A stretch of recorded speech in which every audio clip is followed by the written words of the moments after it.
Hi, I'm Phil Bird. My background is in languages. I studied languages at university. I studied Spanish and Catalan, and I've been teaching languages since 2002.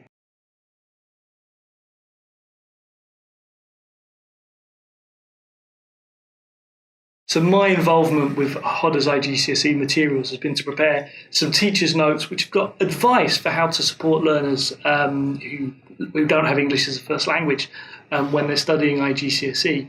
So we've got a general overview, which across all the subjects, some ideas for things that teachers can be doing in their classrooms.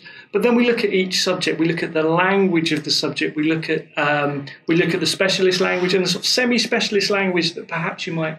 For first language speakers, it's assumed they know it, so maybe it's not taught so often.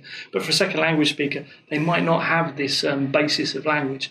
So it's got some ideas of what you need to think about when you're looking at the language. There's techniques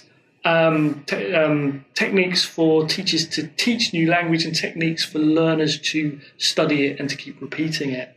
And we look at different skills. So we look at reading, we look at writing, we look at speaking, we look at listening. So it may be for reading, how can learners approach a reading text and try and break it down?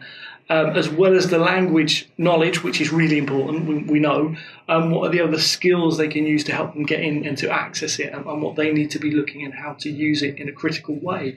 When it comes to writing, particularly in subjects like history or economics, how can we get learners to review their writing, to review their partner's writing, to get an understanding of it. For listening, we've got things to help learners get used to decoding the sounds of English when they're hearing it, whether they're hearing it from a lecture or from a video or whatever the teacher's using.